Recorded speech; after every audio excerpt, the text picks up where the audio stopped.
করবি না, তোর বাপে করবে। বাপে করুক, আমি করবো না, আমার বয়স হয়েছে। আমি বিয়ে করছি, শয়তানি করে আমার বয়স হয়েছে বিয়ে করা। শয়তানি করস তো, তুই আমার জীবনে শয়তানি করস। প্রেমিক প্রতারণা করলে যা করণীয়, ঝামেলা নয়, আইনি সমাধান। আমি Sumi Akter, law help BD legal and prompt service থেকে আপনাদের সঙ্গে আছি। প্রেমে প্রতারণা শুধু মানসিক আঘাত নয়, অনেক সময় আইনি ঝুঁকিও তৈরি করে।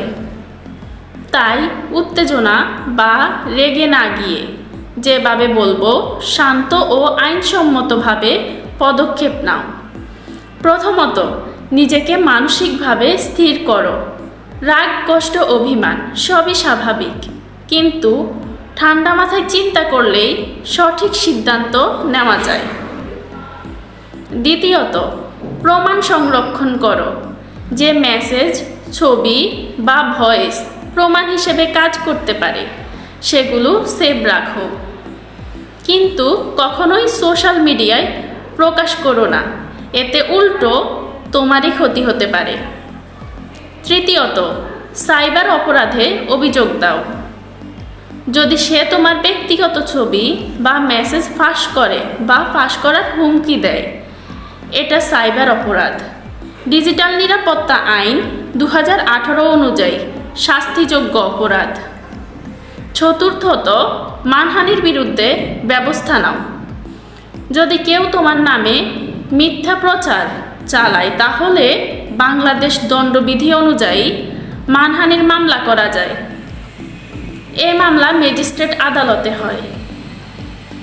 যদি কেউ বিয়ের প্রতিশ্রুতি দিয়ে সম্পর্ক গড়ে এবং পরে প্রতারণা করে, তাহলে সেটা ধর্ষণ বা প্রতারণা হিসেবে গণ্য হতে পারে।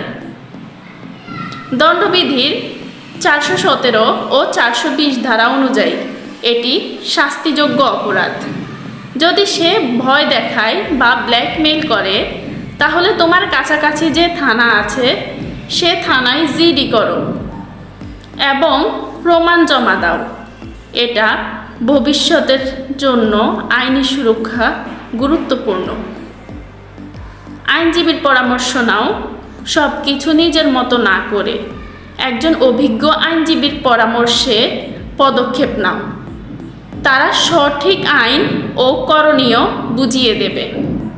ব্যক্তিগত নিরাপত্তা, প্রতারককে ব্লক করো, প্রাইভেসি সেটিংস শক্ত করো, পরিবার বা বন্ধুকে জানাও। নিজের মানসিক স্বাস্থ্যের খেয়াল রাখো। প্রেমের প্রতারণা জীবনের শেষ নয়। নিজের সম্মান, নিরাপত্তা ও ভবিষ্যতের জন্য আইনি পথই সবচেয়ে বুদ্ধিমানের পথ। ঝামেলায় না গিয়ে শান্ত থেকে আইনকে পাশে রাখো। ধন্যবাদ।